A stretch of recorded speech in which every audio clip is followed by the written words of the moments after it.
all that thrills my soul is Jesus. My sophomore year, I was a dorm counselor, and again, Ken and I each went and toured for the college, but this year we were sometimes asked to go together. We'd sing, I'd give my testimony, and Ken would do the preaching. My junior year brought sparkle to my eyes and to my hand. After he had made the 6-hour round trip to Chicago to speak with my father for permission, Ken proposed. On May 24th, 1967, Ken graduated from college, and on the 15th of July, we were married. My senior year, while I finished classes and did my student teaching, Ken began studies at Huntington Seminary and pastored a little country United Brethren church.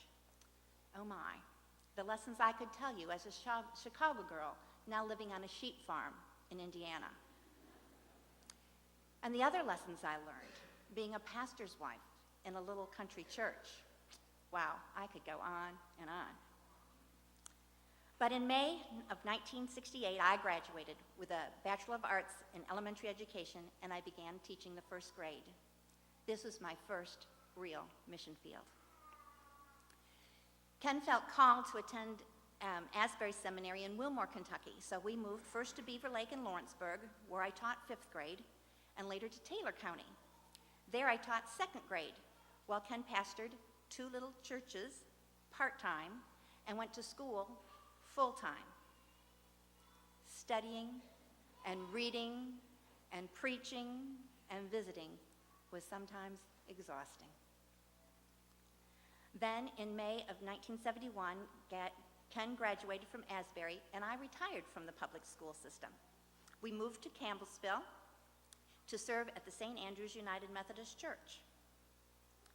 2 months later, at the age of 69, my father died. And the following month, I flew to Chicago to help my mother pack to come move in with us. Now again, there were 2 very strong-minded, verbal women under one roof. Ken is a very patient, godly man. In '73, we adopted our Jenny. We also fostered twin girls for 6 months. And then in '75, we moved to Richmond, and Ken started his own construction company. At the Richmond United Methodist Church, I led the opening exercises of the preschool Sunday school department, and in the summers, I taught vacation Bible school.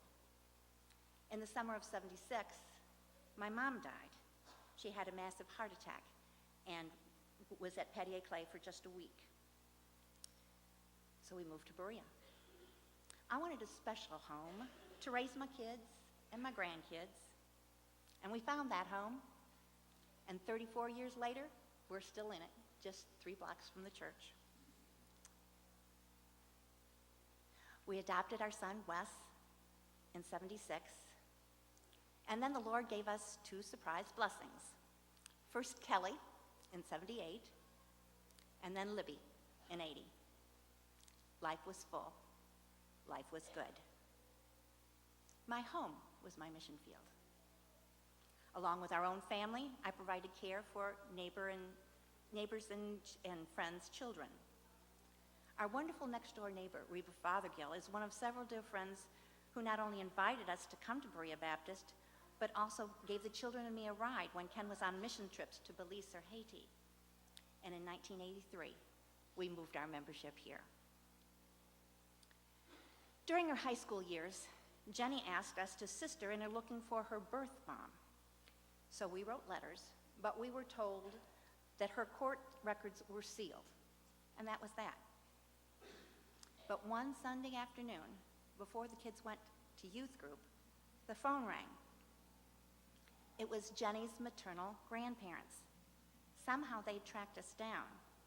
They'd traveled several hours from Indiana and wanted to visit with us.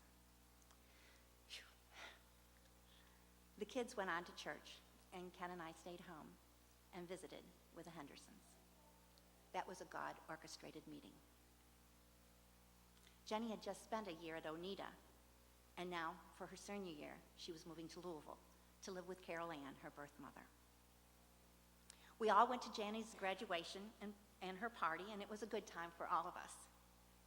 That fall, Jenny couldn't find a job, though, so she enlisted in the Army and was first stationed in Virginia. She couldn't get a break for Christmas, so we packed up everything, Christmas stockings, Christmas gifts, and went to Virginia. We spent Christmas Eve in a motel. Jen was able to get a few hours off on Christmas Day for dinner, so we looked and looked until we found a 7-Eleven where we got cold meat sandwiches and chips and pop. Not a very nutritious meal, but a memorable one. A few months later, Jenny was shipped to South Korea. While I was visiting the church office, Brenda Curry, almost apologetically, shared a special burden God had put on her heart about me.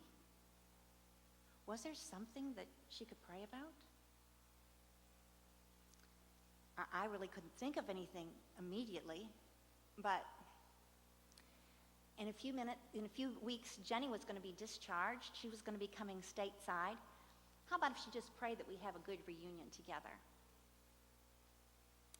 1 week later, 2 military personnel came to my door to tell me that there had been a tragic trucking accident and our Jenny had lost her life. Policy dictates that they couldn't leave me home alone. Was there someone I could call? God had already prepared Brenda. So I called the church. It was her day off. But wait, she was in the back office visiting. They'd send her right over. And she came immediately, as did my dear friend Ernestine. Pastor John Chapman retrieved my other kids from school and met Ken at the softball field. God gave us his peace.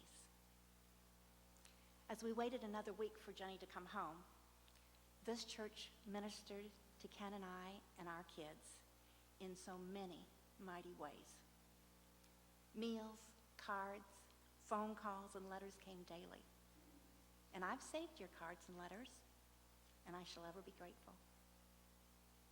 God has since given me the opportunity to share with others who've lost a child. God shows me a part of his purpose.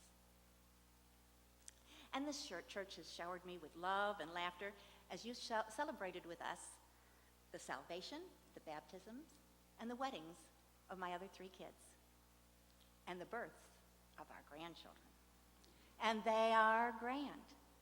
But I'll not get into that this morning. You see me afterwards. At each age and stage of my life, God has given me a mission field. Here at Berea Baptist, it was first serving with Ken as he taught a new Sunday school class for young marrieds, many of whom were Berea College students. That class grew to almost 40 young couples, and it's become the cornerstone class who have college kids of their own. In 1990, the Eads family visited a discipleship class here at church, and thus began our church deaf ministry. I received homeschool sign language classes in my living room as I shared weekly Bible studies with them, and at their kitchen table as they taught me how to play rook. I've served as one of your deacons, and for several years on Wednesday night, I was Grandma Vasey to your missions friends. What a blessing to see them learn and participate in missions. More recently on Wednesday nights, it's been my blessing to accompany Ken to visit friends and church folk who are in their homes, in the hospitals, and in nursing homes. And we also continue to serve on the rotation of Wednesday night van pickup. What an opportunity. There are a lot of people right here in Berea who want to come to church. They just need a ride with someone who cares.